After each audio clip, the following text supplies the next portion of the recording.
Hey, welcome everybody. It's Mike and Massey with Self-Evident Podcast, and it's podcast numero 11. For those of you who don't speak French, it's 11. That's right, 11. It's 11, y'all.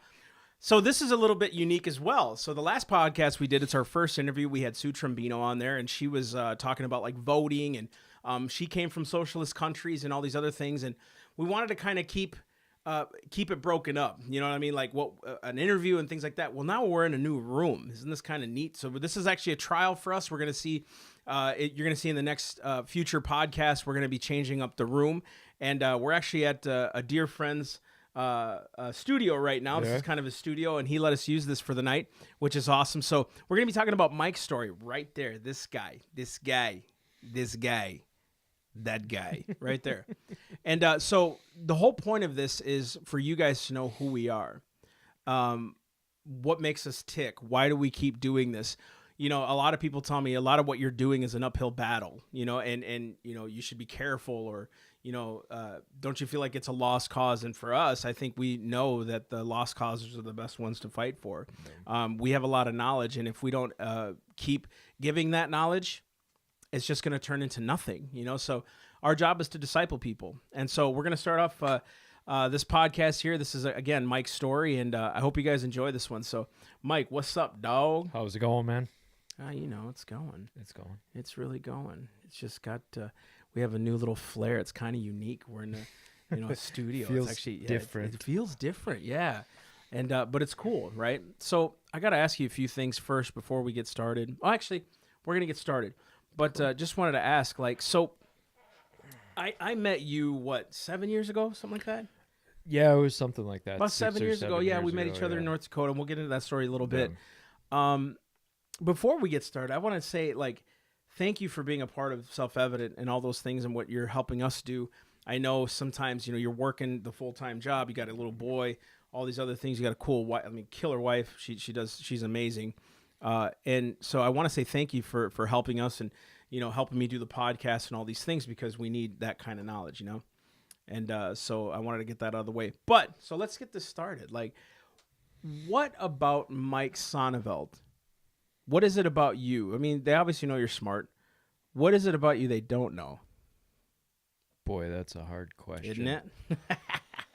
Man, I don't even know where to begin on that. I think one of the things that people probably don't understand is that, or don't know about me, is that I've got this passion. I'm not really sure how to get it out. There's a lot of times where there's just things I want to do, or things that I see, and I don't know how to get them out. I don't know how to present them. And I don't know if that speaks to anybody, because a lot of times we have something that's inside us, that's churning, that's trying to drive, and we don't always know how to make that connection and get that out there. And this podcast has been an exploration of that. And how do I make that connection? How do I put the wheels to the road? Yep, I understand that. So like, obviously you have a passion. It makes you tick, right? But let's start from the, you know, from you know, the birthday suit to diapers, right? Like, where are you from? You know what I mean? Yeah. So I grew up in a small town, West Michigan, Grand Haven. Grand Haven. Yeah. Coast Guard Grand City, Haven. USA. Grand Haven. It's the Dutch Reformed. Yeah, it's very conservative, Dutch Reformed. Very Dutch. Upper middle class to upper middle class, whatever you want to consider it. And I had a great childhood. Like, yeah, we've talked about it. There's a lot of people who had very rough childhoods and that kind of thing, and those make great testimonies. One of the things that I've had about my childhood was it was good. Amen. It was peaceful, which was a blessing. You know, and there are plenty of advantages to that. There are disadvantages, right? Lessons you don't learn. But at the same time, with without that stable foundation, who knows where I would have been, you know. Yeah, deeper. It really created a lot of who I am. Right. Yeah. But think about that, right? So like you had a great childhood, you know. Now you did get into trouble, right? Because we're gonna kind of skip some years, right? So you're growing up, you're in elementary school, you're being raised by good parents. Your brother, same thing, right? We're getting into like high school years, your formative years, as far as like, you know, being a young man and who you are and things like that, coming into your own, right? And so I think one of the things I'm going to say this about your mother. When I met her, she was probably one of the most genuine people I have ever met. And what did I meet her for, an afternoon? Yeah, it was like once for an afternoon, we had couple dinner hours. And yeah, and then she like wrote me this beautiful handwritten letter, you know, and she took time to write that, you know, like it wasn't something that she just made up off a whim. So you could tell that your mother was super involved. And I met your father too, and he's a really cool guy, just very quiet, you know. So it's like you're brought up in a really good home, but you get to your formative years, your high school years, and all of a sudden you start to veer off. Yeah. So kind of explain that. So you had a great family. So, and the reason why I want to build this contrast, and I'm not trying to talk a lot because I really want you to talk, but a lot of kids that say, well, I had a bad upbringing, blah, blah, I didn't get paid attention to, I didn't have a dad, that's why I did this. You did. Yeah. You know, you had a mom, you had a dad. Yeah. I still made my Explain mistakes. that. And you hit it pretty much on the head. I had a great upbringing. I had a peaceful childhood. I had good, solid parents who, you know, believed in God. They had faith. They pushed me to have my own faith. And for whatever reason, it was almost one of those like, everything's comfortable, I want to explore. And I started drinking when I was 15 with a buddy of mine. You know, he and I joke, he got me into drinking and I got him into pot. You know, we started smoking pot when we were, I don't know, 16, something like that. And high school was pretty tame for me. You know, I'd go to parties every once in a while or drink every once in a while. Only smoked pot a couple of times in high school, but it was really college where it broke open. In college was when the drugs became really important to me. I was drinking a lot, but the drugs were more the focus. The drinking was just because that's a fun byproduct. Yeah, exactly. Everybody else drank, so why not? And it wasn't this like, oh, peer pressure. I've got to be cool in order to drink. Well, everybody else is getting drunk. Why not? And one of the things that attracted me, I think, to drinking that I don't think a lot of people admit to is you have a loss of responsibility when you're drinking. Right. Right. You're not responsible for yourself anymore. You're not responsible for even technically the consequences, right? You just, I understand. Your inhibitions go down and then you do what you want to do. And that was a big draw for me. Right. Yeah. So, I mean, even having that drug pass, I never did drugs in school, never drank, none of that stuff. And I had a great upbringing myself. I would say my dad and my mom were physically present. They were really cool about that. I grew up in a Christian home, but spiritually it was kind of off. And they'll admit that, you know, they would admit that. But I just had this like deep, like my dad told me, if I catch you doing drugs, you get a girl pregnant, I'll break your teeth and legs. You know what I mean? He meant it. So yeah. now Mexican people are like crazy. You know? Yeah. Dutch Reform don't tend to threaten like that. It's usually you just find you got cut out of the will 30 years later. All of a sudden it's like, that's why you end up with teeth like this. Right? So, but going back to this, like, I know you now, right? Yeah. I'm glad I didn't know you back then. Even Paul said that in scripture. He said, we know no man after the flesh. You know, I don't know a man after the flesh. I know him after the spirit. So I got to ask, where did all the Brainiacs stuff come from? Right? Because like you have this giant, vast knowledge. Did it come high school, college? Were you already dabbling in it? Did it come after drugs? I mean, because there's a lot to your story, and I'm going to unpack it piece by piece, but because you have a lot in your in the dome and in your heart, you know. So tell us about that. What? In fourth grade, I had a teacher having a conference with my mom, and the teacher sat her down and said, "Look, Michael seems really smart. I just can't tell what's complete crap and what's not."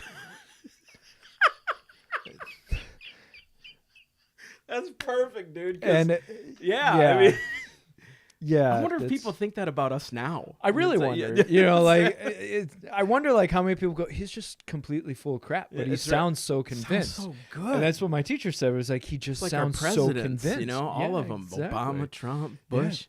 they know what they want to say. They're authoritative. So hey, he must be He right. must be right. That's right. One of the things was, like you said about my dad, he was very quiet. My dad's very stoic. I think I got a lot of that from him. So I call myself a high functioning introvert. I can be very social. I can do the salesman thing. I can do the deep relationship thing. But it drains me.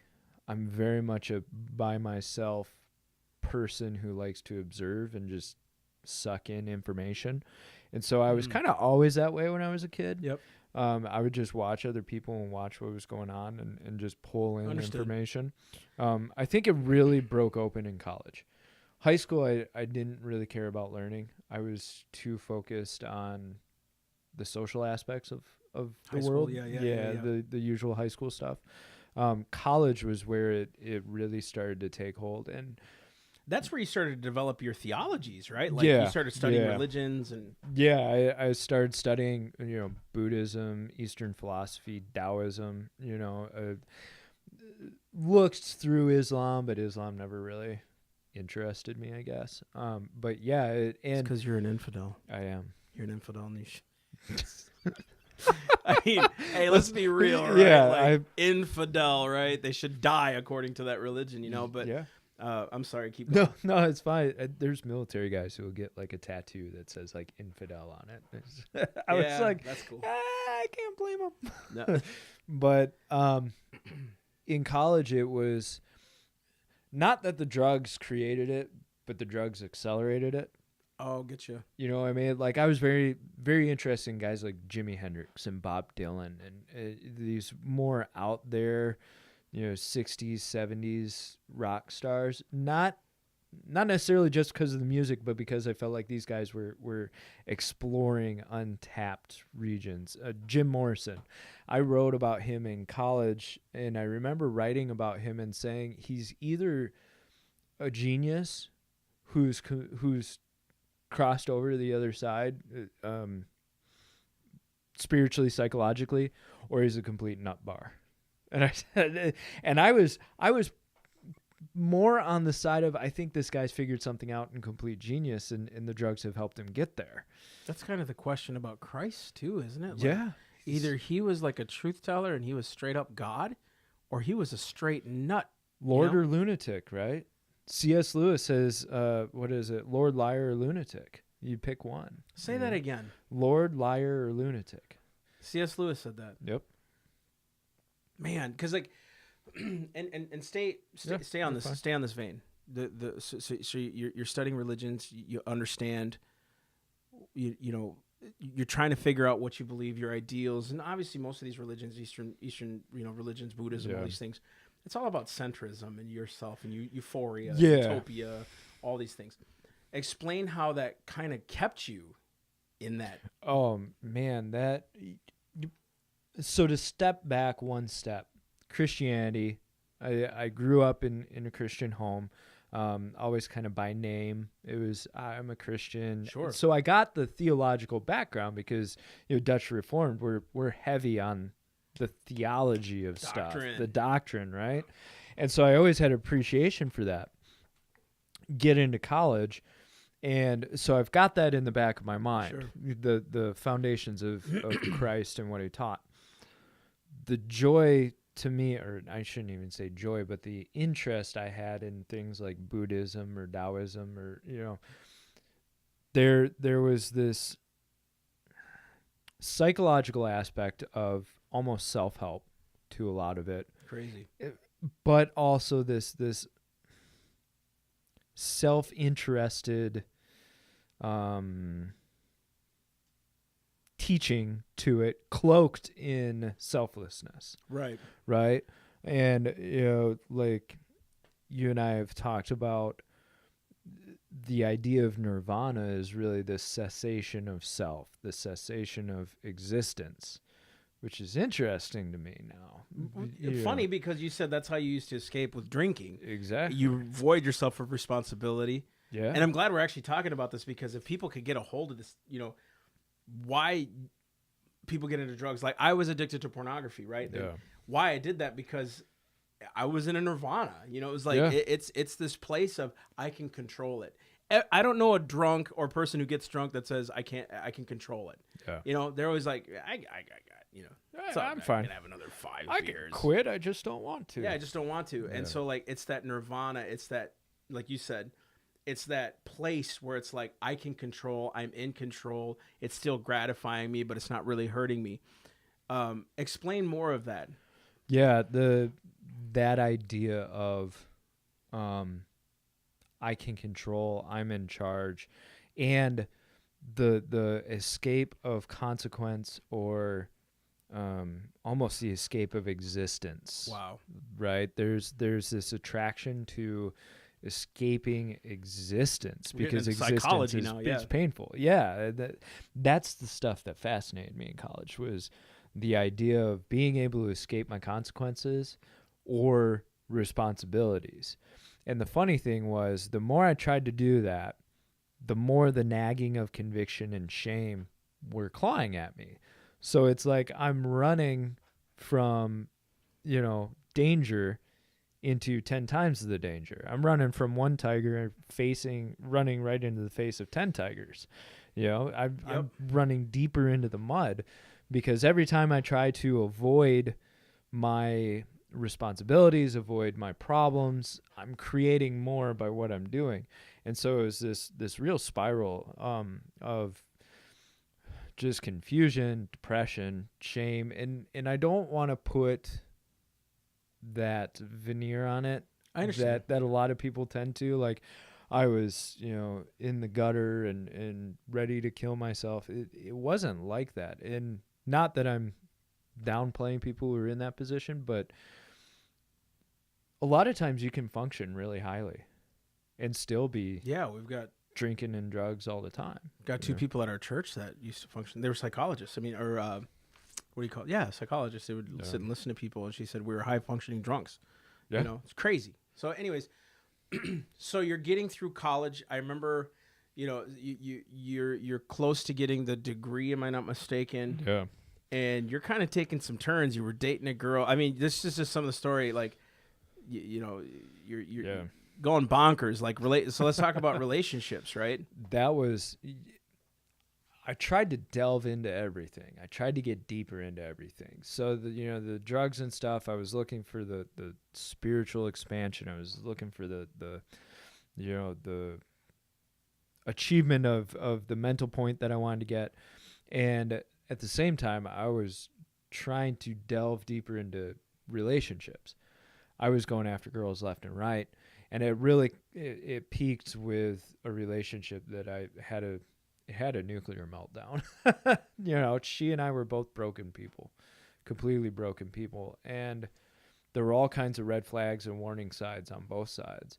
And it culminated in us, having a real bad night where she, wanted to leave home leave with another guy. And, This was pivotal for you, though. Yeah, it was. It really was, because we were at the bar and this guy approached her, and she ended up getting a free beer with him, and she disappeared with him and came back and disappeared again and came back, and we were on the car ride home, and he called her while we were in the car together, and and I knew what was going on, and she was trying to play coy, and we got home, and I slammed the car door as hard as I could and just started walking away. And I remember she called after me. She's like, well, can't we still be friends, or call me, or, something like that. And I was like, never. No more Nirvana. No. Yeah, no, this is not Nirvana. And so I went on a 3-day bender to try and find Nirvana again. And it didn't work. But it was really pivotal. It was the moment that really made me realize everything is wrong, and I have no clue how to get right. And I was a mess after it. relationships I couldn't really get a relationship after it. I was so just destroyed.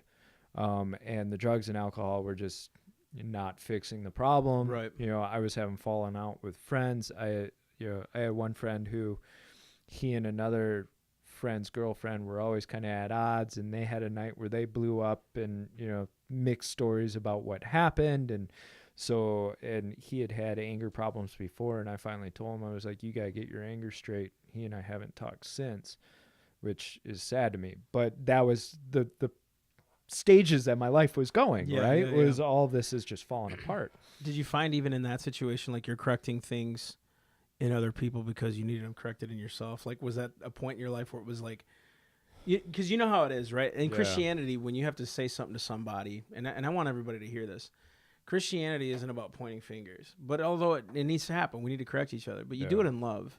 Yeah. You know what I mean? And I notice the people that try to correct us the most, and they try, it's in them. That's why they get upset and frustrated.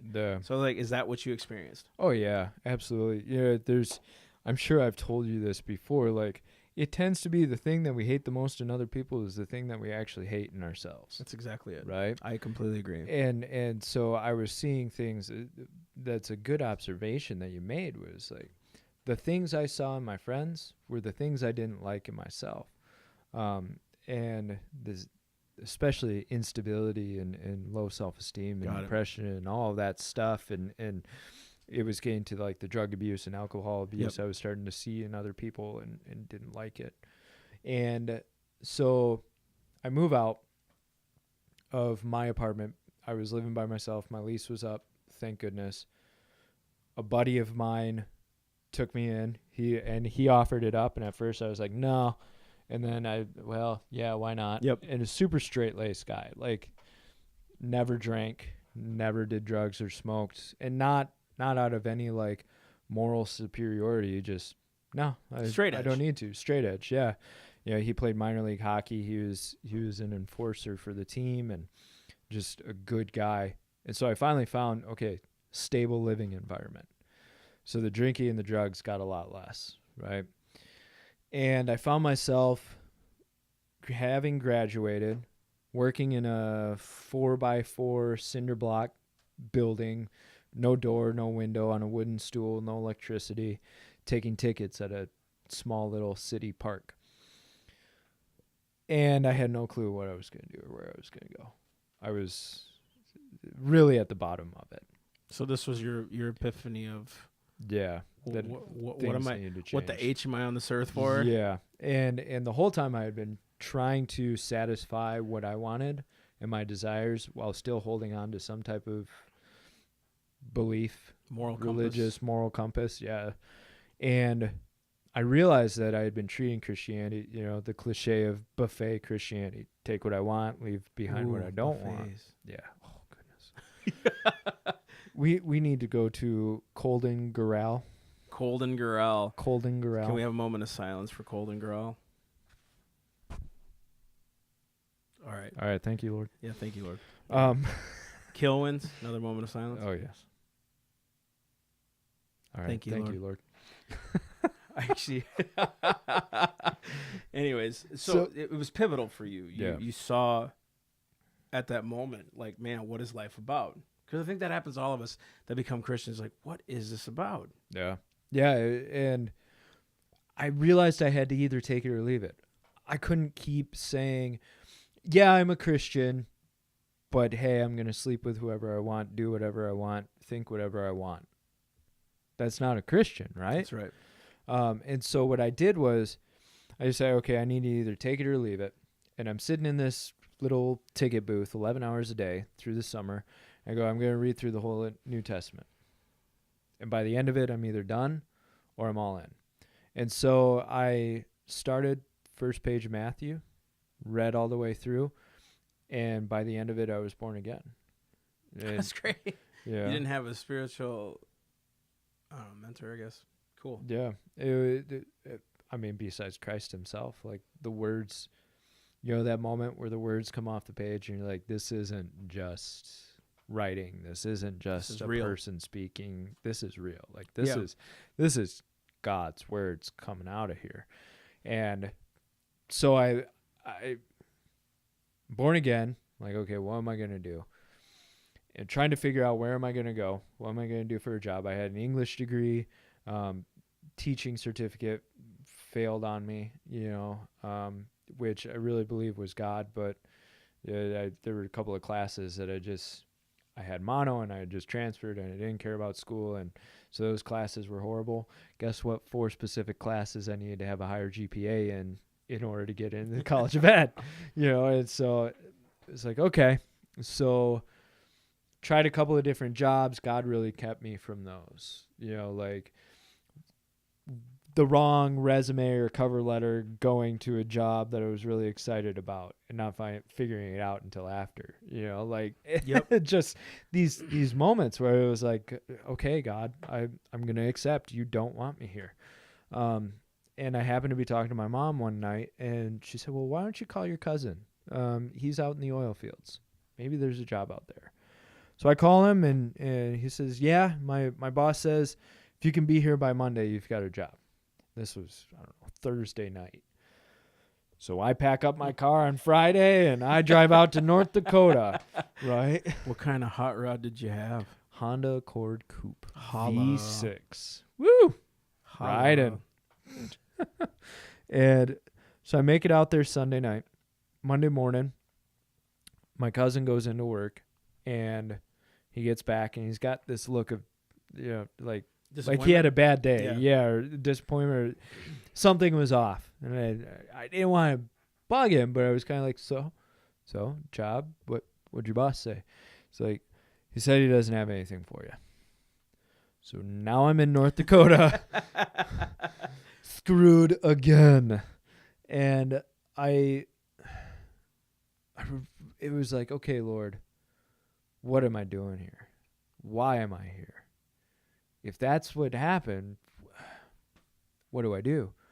So I sat for a day.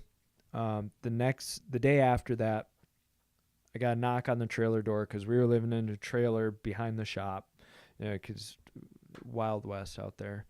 And y'all got to experience this place at least once. Oh my goodness, man! And we can talk about it in a couple minutes because it was a whole different experience. But knock on my door. Kid asked me if I'm Mike. I said, yeah. He says, one of the managers wants to talk to you. So I come in, and the manager goes, he says he heard what happened. He's like, can you talk to people? I said, yeah, I can hold a conversation. I said, well, there's another division that needs a salesman. So here's where you got to go. Go see that manager, do an interview. And I'm doing the interview. He's walking me through the shop. In my head, I'm thinking, I don't want to be a salesman. I want to be on the rigs. I want to be, throwing chain. I want to be throwing pipe. And one of the things that I've been talking about to the Lord about is, Lord, I need a truck. I need a job that pays me well enough that I can have a truck because there's no way my little Honda Accord is going to survive in a North Dakota winter. And I'm talking to this manager. He says, so job pays $60,000 a year. You get a company truck, drive it no matter where you need to go, get groceries, whatever, you drive the truck. I was like, oh, well, that does it. And you got a gas card. And I got a gas card. Yeah, my gas was paid. I could drive. He wanted me to drive it everywhere I went. I just want you to know we don't offer that benefit. It's self-evident. No. If we do, I want a truck. And he asked me, he's like, how long can you give me? And I said, 2 years. I can give you 2 years. Yeah. All right, deal. Dude, I was crying when I left there and I went to Applebee's to have lunch, and dude, I was crying, man, because good paying job, company truck, Benny's. like benefits, like God, you're taking care of me. And I look back now and I see what he was doing, because for 10, 12, 14 hours a day, I was driving around by myself basically. And there was a radio station that played sermons all day. And for a couple of weeks, I listened to one sermon a day. in a couple of weeks, I was listening to 2 or 3. Pretty soon, I wasn't listening to any music. I was listening to sermons 10, 12, 14 hours a day. And I got a seminary education in like 2 years. Like, it just, God soaked me in it.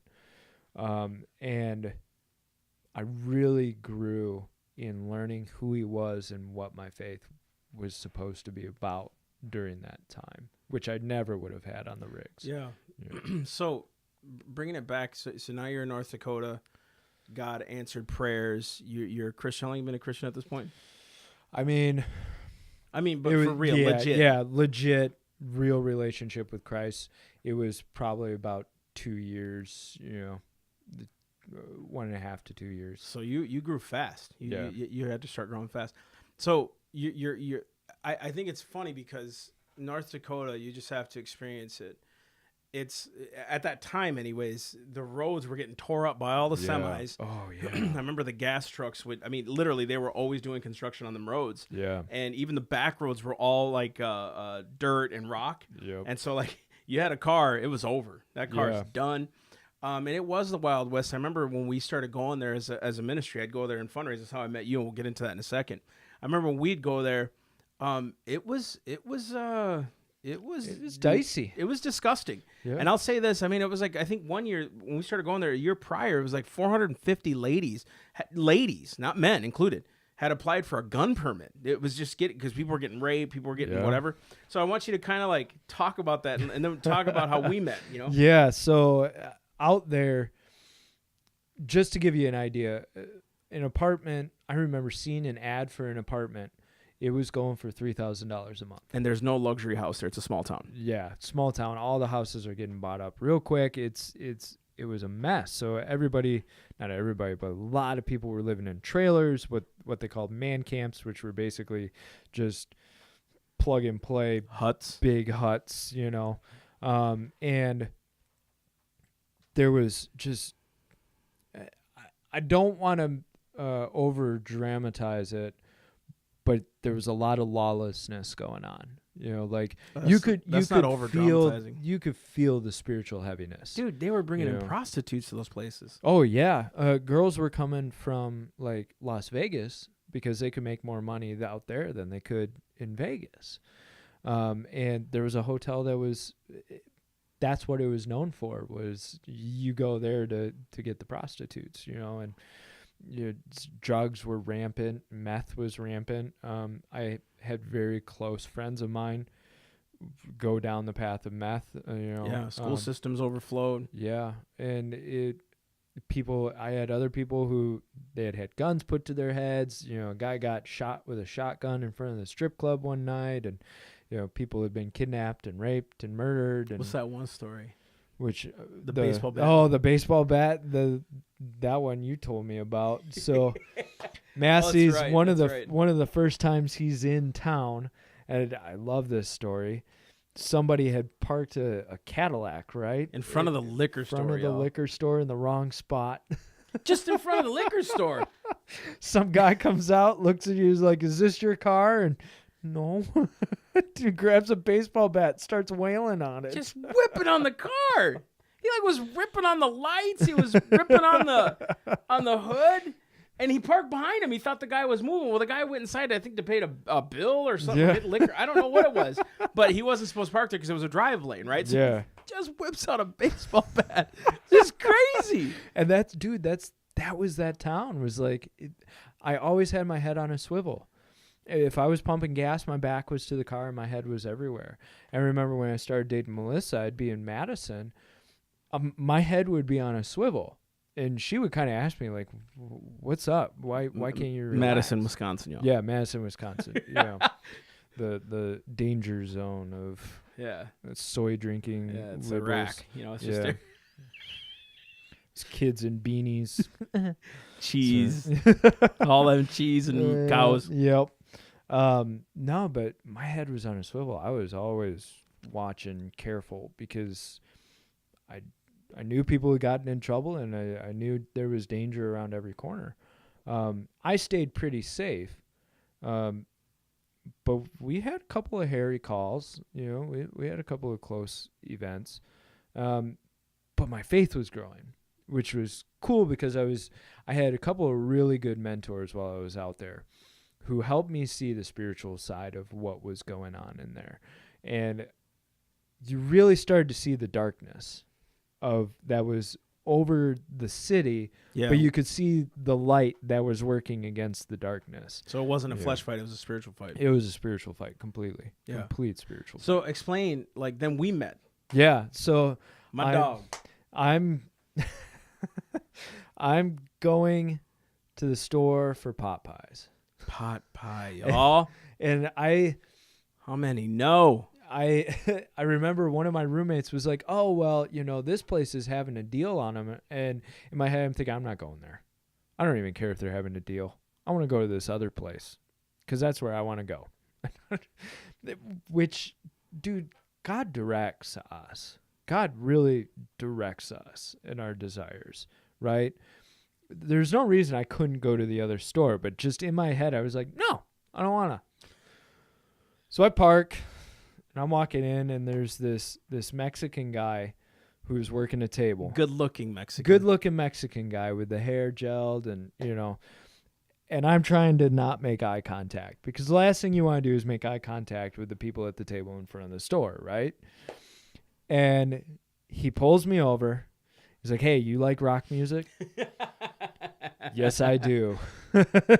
and puts the headphones on me and playing some rock music, some really good stuff, and I'm really liking it. And we get talking about government and the government's role and the founding fathers and the Constitution and God's role in all of that. And like, you and I talked for probably 2 hours, something like that. We were out there for a while. Yeah, it was North Dakota in April. You had to at least have a sweatshirt on, right?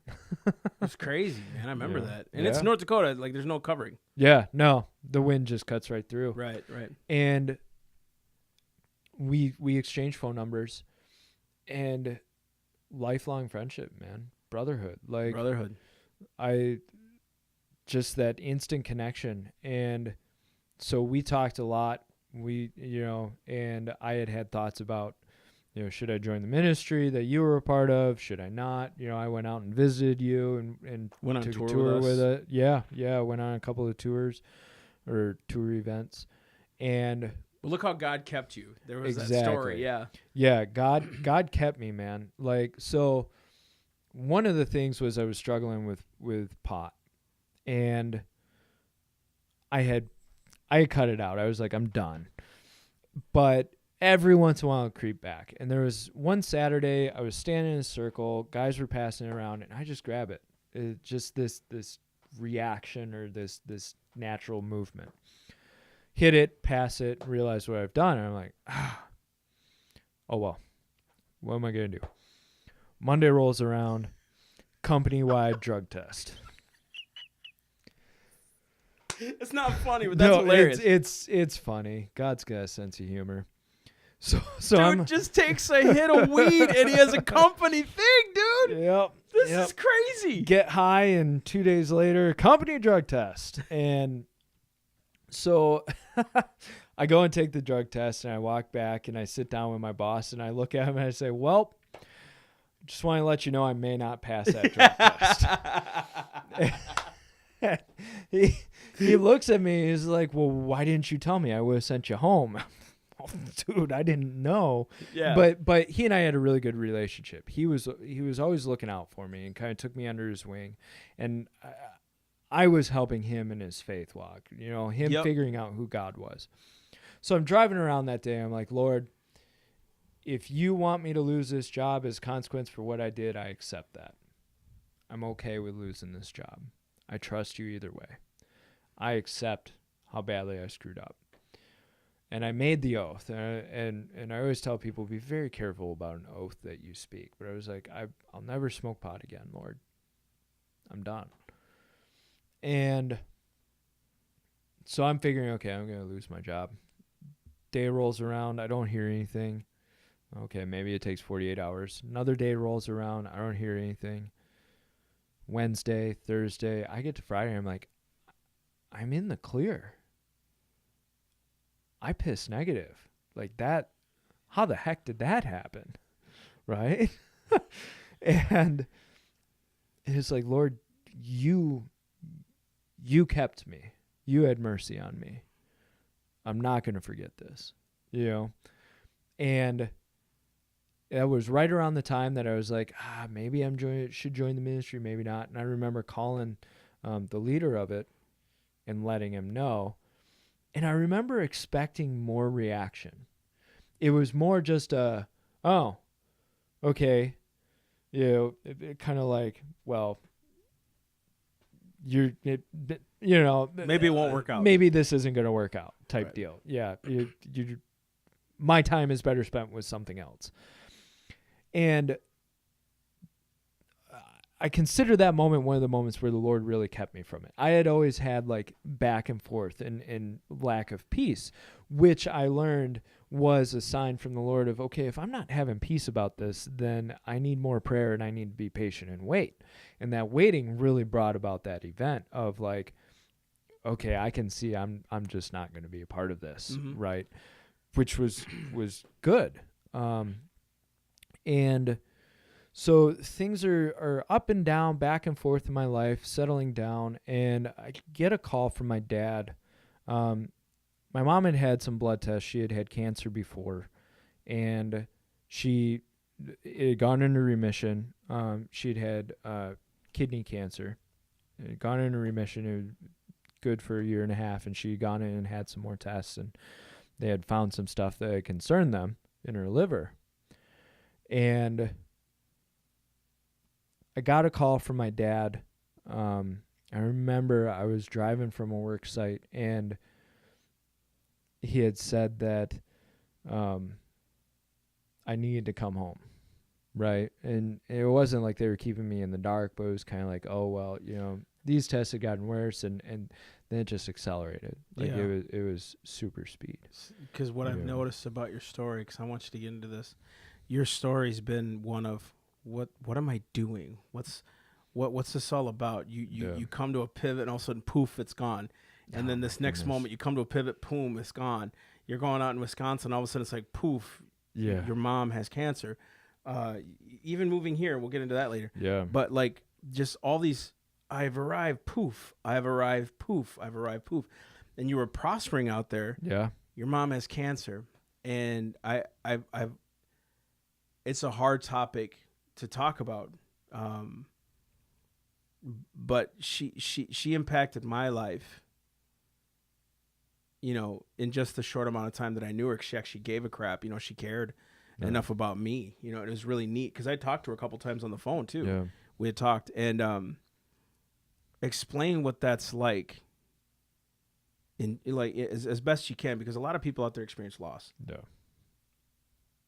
But they don't know how to deal with it. They don't know. They feel the same way you do. It's like every time I'm going to advance in something, bam, it gets taken away. Yeah. Explain that, And I'll get into the macro of that later, because that's how my life has felt. It was just like the carrot and the stick, and I've gotten to the point of kind of laughing with God of like, okay. But you keep the faith. Yeah. It's like, okay, Lord, obviously that was just to get. But so, Dad calls me, and I say, okay, I obviously got to fly home. And I fly home. I was able to see her before she just wasn't responsive, which I'm very thankful for. Got to tell her I love her. Actually got to introduce her to Melissa. She was kind of in and out, but was able to say hi to Melissa. And Mom finally passes away a couple of days later. And I remember she passed away at like 2:00 in the morning.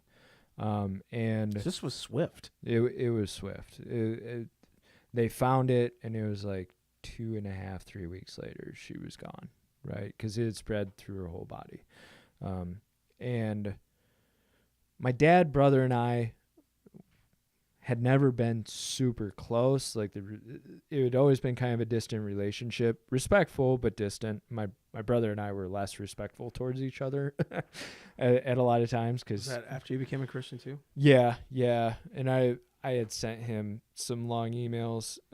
I don't regret what I said. I mean, I felt like I had a lot of tact in how I said it, but, just like kind of calling him out of like, if you're going to have faith, are you going to have faith? And, that kind of thing.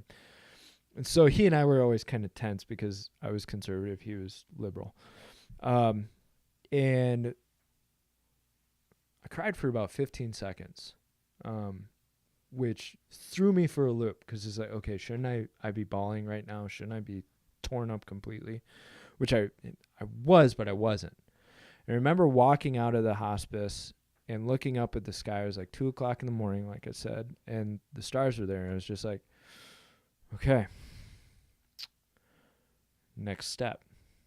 Like, she's gone. And I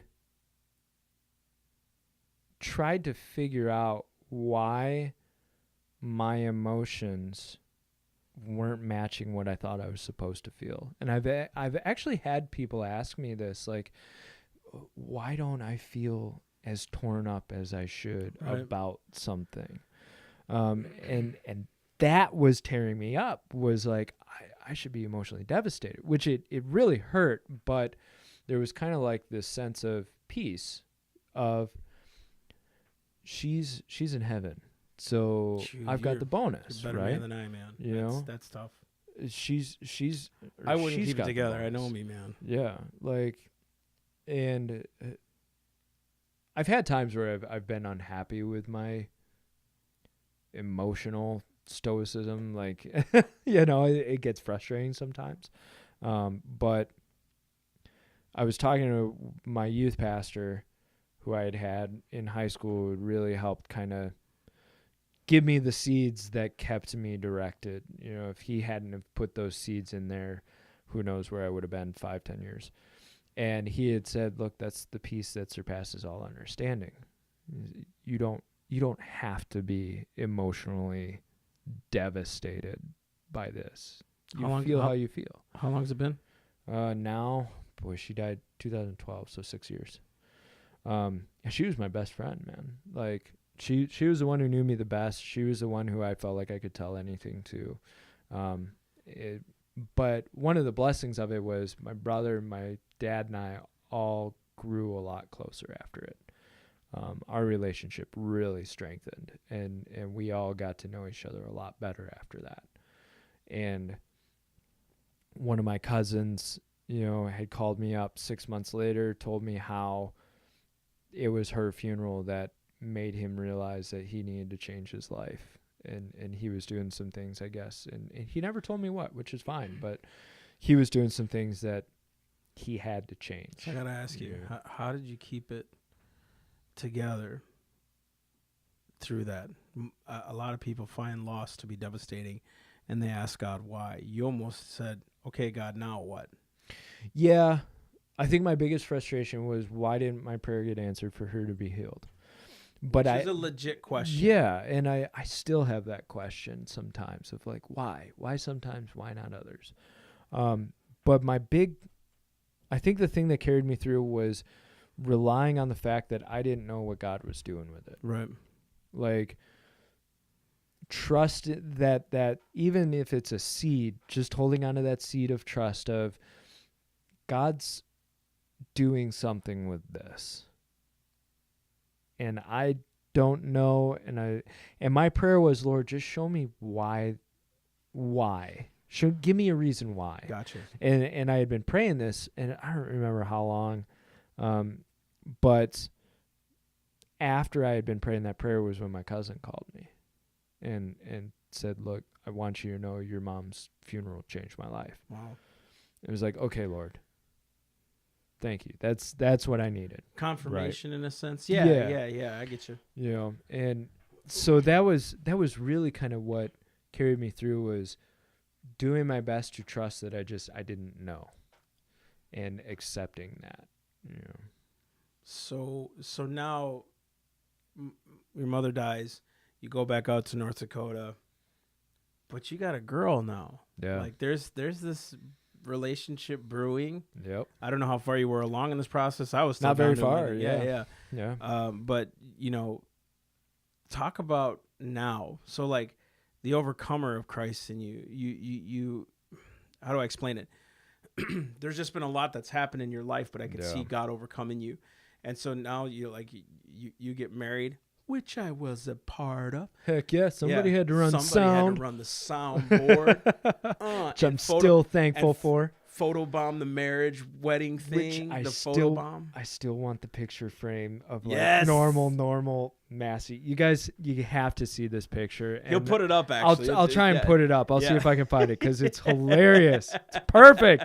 Oh. Him and his wife were kissing, and I'm like in the back doing something really. You were just like ridiculous. Yeah, we're doing something ridiculous. So you get married. No. You're in Wisconsin. You guys are working. You're working. And again, this is the dangle carrot thing. Yeah. You come back from North Dakota. You're in Wisconsin to be with your wife. Yep. And so I'll try to keep this short. But I was in North Dakota. Time was wrapping up. I moved to Wisconsin. You gave your boss your 2 years. Yeah. Like you promised. Yep. And he was totally cool with that because Melissa and I decided we need to be in the same city to figure this out. And I felt called to write a book about my experiences in my walk with God. And every time I tried to get a job, it just would not pan out. It didn't feel right. So, okay, I'm supposed to write this book, Lord. So I finished the book. I decided I'm going to self-publish it. 3 days later, a woman from church who I've met for 15 seconds calls Melissa, says, one of the women in our prayer group, her and her husband are looking for a manager type with leadership skills and responsibility. And I immediately thought of Mike. How the heck did you think of me? And you don't know said me. Through the process, you wrote a book. Yeah. What's it called again? From Bust to Boom. You guys got to check it out on our website. Yeah. It really gives this full story. And gives some other funny and cool stories in it too. I'm in it. Massey's in it. Is my name Massey? Yeah. Remember right, I you asked you. me. Yep. There were a couple of people I asked. I was like, do you mind if I use your real name? You're like, absolutely. Yeah, who doesn't want to be famous? Exactly. I'm in a book. Yeah, see? I'm in a couple, actually. See? I'm in a couple. I was in the Southern Ministry Institute on Constitution, and some dude in Texas wrote about it. Really? Yeah. Oh, I didn't know about that. Some state senator guy. Huh. Pretty awesome. Cool. I'm famous. You are? Anyways, back to you. Anyways. What am I doing? I'm hijacking his mess. So I go to the interview, and the guy's super strong Christian believer. He and I totally hit it off. We're very similar guys. It's the owner of Kilwins. Owner of Kilwins, or the franchise store in Madison. Yes. But yes. But yes. And so I start working this job. Lord Jesus. And for a while, I'm mad. I'm pissed. I'm 28, 29 years old, and I'm scooping ice cream. Hear that, Breno? I was so mad at Lord. It's like, by the way, Breno's our camera guy right now. Yeah. This guy's awesome. He's been helping us do our videos the last few weeks. And it was like, Lord, I have so much more potential than this. Why am I wasting it? Right. Plus, I wasn't making very much. I had gone from making $60,000 with company truck and benefits to $25,000 a year out the door. Right. And my boss and I get really close. We start talking about opening another store. Now I'm starting to see the carrot. Oh, the carrot. I'm like, ooh, this could be cool. I could be owning my own franchise store by the time I'm 30. Right? That's achievement. It's the American dream, man. American dream, right? Start your own business, grow, build. Thinking right. And I get this phone call from this fluffy Mexican who says, hey, I could really use some help with my ministry, so I want you to pray about it. And one of the things I loved is you said it once, and there wasn't much else said after that. It was just kind of like, hey, what you thinking? It was never like, you need to come down. You did say, I really feel like it's supposed to be you, but you said, look, you need to pray about it. And we spent 6-7 months praying about this, and it really felt like, okay, Lord, this is what we're supposed to do. So forget the dreams of owning the store. Forget all those dreams. My wife and I pack up. We quit our jobs. We moved down to Florida. And we get there, and here, I should say, and I need money. So you had a buddy who was doing asphalting. He needed help with a mall This is our first parking year of lot. ministry. Yeah. This was like the first month or two I was in town, Yeah. right? This is the first year of Self-Evident. Yeah. And so I come out to help do the asphalting project, work 3 weeks, busting butt, and guy doesn't pay me a dime. I still remember that. Oh, my goodness. Still hasn't paid me a dime. Still hasn't paid you a dime. No. But you had invited us into, or we had invited you into Yeah. our house. And Which that was a huge blessing. And so she and I were trying to figure out what to do. Ministry just was, it was first year for the ministry. We just were not taking in money to support all of us. I just for the record, I wasn't supporting myself, so it was very hard for me to say I could pay you. I thought we could have, but it was like, it's our first year, you know what I mean? Unless you have capital donors, you don't have that. And so, but very gracious and understanding on it. Well, and it was just part of it. So it was like looking at that and going, okay, Lord, this is falling out too. What's going on? And after lots of prayer and discussion and thoughts and all of this, and it's kind of like, okay, I need a stable paycheck. And a school had approached you. We were helping out the high schoolers, and the school had approached you and said, hey, we're interested in Mike teaching here. Kind of the background of that, real quick, was I got involved in the school. My kids go to this Christian school, and I had preached there several times since I minister and stuff, and I got to know the head dean, administrator, the school administrator. So him and I were going twice a week on Tuesday and Thursday? Tuesday and Thursday. Yeah. One day we would do just like, hey, ask any question biblically, not even biblically, anything you wanted, we'll tie it into the scripture.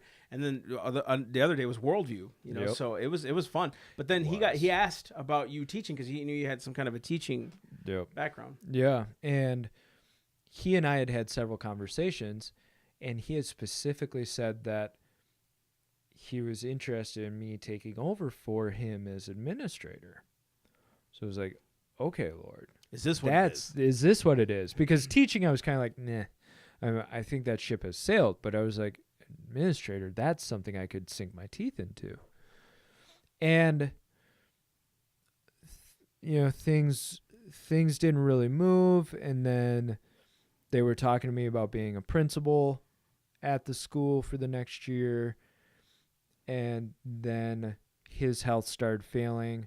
Somebody else came in and started taking over leadership of the school, and all of that fizzled out and failed away, right? Let's be honest, you hated it too. Yeah, I was not happy. I was not happy at all. Not happy, Bob? No. You should put that clip in there from The Incredibles. That's a good idea. Not happy, Bob. and so that felt like another carrot and stick. And that's one thing that I feel like has been an overarching theme in my life of like, okay, Lord, there's always this, maybe that's what it's supposed to be. And then it dissolves. And I've really, now I'm working for a roofing company and it pays the bills. It's not necessarily something I want to do for the rest of my life, but it's work and it pays and it's got a cool boss. Yeah. He's a good guy, so one of the things I've learned is that faith and reliance in the Lord has to be faith and reliance on Him and who He is, not on our expectations of what we think He should do or think He should be. Because our expectations breed disappointment. Because if my expectation of God is that I'm going to own my own Killwinds franchise and I don't own that, then I'm disappointed in God and mad at Him that He didn't fulfill what He never promised me, just what I saw and thought was the next step, And that's probably been one of the biggest faith lessons that I've taken away is it's reliance on Him and staying in the moment of what He has you doing now, because I do still believe I have a calling in ministry and with the podcast and with speaking and all of that. But if now's not the time, then now's not the time, and I have to accept that. I do think too, though, like just to add to what you're saying, because this is important. You know, having a newborn, it'd be hard for you to travel It would be. and be gone from the kid, you know, Yeah. and gone from your wife. Your wife is going to support you no matter what. She's proven that, right? But I did that in ministry. I did that where I'm gone. Today, I haven't even been home, you know? And right now it's currently almost, past 9 o'clock. Yeah. You know what I mean? And I was gone since I dropped him off at school. Haven't seen him since, you know? Ministry becomes not a life per se. It doesn't take me over, and I do see them quite often. Just saying, today's one of those examples. But early on in ministry, I was gone 3 weeks a month, you know, thinking to save the world, blah, blah, blah. But it's like almost God's developing a lot of who daddy is right now. Like he's developing who you are as a dad. I mean, I'm just saying this from what my observation is of you. But now, dude, you have the opportunity to do this podcast and like get it up off the ground and do, you know, hopefully monetize it someday and do these things. And I think he gave you a really good business mindset to do it. You know, if there's one thing that you could tell these folks about your faith walk to get them through, what is it that you would tell them to close it out? Yeah.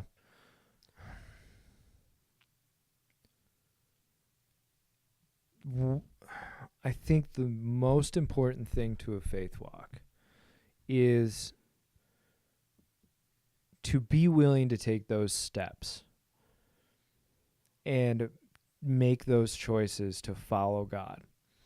Because if you look back at my life, my faith life, there's been step after step after step of where I've stepped out and done what some people consider drastic, right? And you have to continue doing that, but having reliance on the Lord that may not always turn out the way you want it to, you know, and know that he's good to still continue taking care of you through the thick and thin.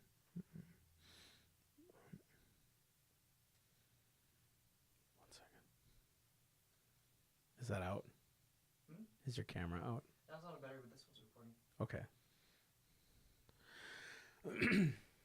No, I get it, man. That's awesome. I think more and more, like, I learn more from your faith. I think I learn more from who you are, and you teach me patience. I'm the most impatient guy. God's changing that, praise God, and I mean that. He's changed me a lot.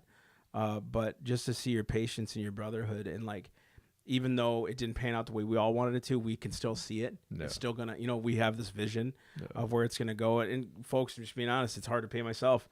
I work at a church now, you know what I mean? Just to help supplement and pay bills and things like that. But, you know, and I pastor, and it's just God all the way. It's been God. But I want to say thank you for being so open and honest. And, you know, even talking about loss, I don't know if I could do that. You know, I'd probably break and leave. I mean, you saw my testimony. I was a blubbering baby, you know, but thank you so much for sharing with us that story and who you are. And we so love, my wife and I can just say this, we so love having you guys in our lives, and you enriched us. You've helped take care of our kids, you know, when we needed to go do ministry and stuff like that. And, you know, we're hopefully always returning the favor, you know what I mean? And we're going to keep plowing through this one, God willing. You know, it's just going to keep going through it. So, guys, if any of you have been touched by this, seriously, consider supporting us. Go on to Patreon. It's patreon.com/self-evident ministries. Also, our YouTube page. Get on there and subscribe, guys. Yeah. And when you subscribe, click that bell, get the notifications from us so that it gets right to your email. You can see the latest podcasts and things like that. We're going to keep doing interviews. We're going to be as blunt as we can, as open as we can. I'm going to say this, guys. We're as truthful as it gets. You know what I mean? And go ahead. No, I was going to say we're willing to say it. We're willing to not shy away. So if you guys have questions, you have thoughts, please feel free to get into it with us. And as we have guests on, it's our goal, really, to be honest, to go with people that we don't, without becoming offensive. Yeah, because we don't need to be. I mean, Jesus is offensive to sin already. You know what I mean? Let's not be jerks about it. I said that, you know, in my story. But again, please go on our website as well, theselfevidenttruth.com, theselfevidenttruth.com. relatable.com. You guys can support there. Cop yourself a shirt. Yeah. We got some new designs out. We got our DVD out and stuff like that. We're going to come out with a new DVD next year. Just a lot of cool vision stuff happening. I want to thank Breno and Ness and Benny Films. Breno, this guy's got a cool YouTube page, though he speaks Brazilian, but there's a couple that are on there that are English. I mean, this whole setup is him, and he's really helping us develop the podcast. And I just want to personally thank him for taking his time to help us do that. I met him at church. I pastor young adults. They showed up, and he just came up to me and said, man, I feel like we're supposed to help you. And we're so excited, and I hope to return again, repay them for what they do, because it takes a lot to do this. And I'm taking away from his wife, and they're preggo, man. They're going to have a kid soon. Dude, I didn't know that. Congratulations. He's going to be a daddy. Woo! He's going to be a Welcome daddy. to the club. Yeah, buddy. Yeah, just wait till you have 3, man. Yeah. It's awesome. Those little fat heads will be running around. You're going to be like, people think sometimes they're annoying. They're not. They're cool. I mean, kids are awesome, man. So anyways, guys, thank you for tuning in. This is our 11th podcast. It's exciting. God bless you guys. And we'll see you soon. Tune in next week. We got more for you.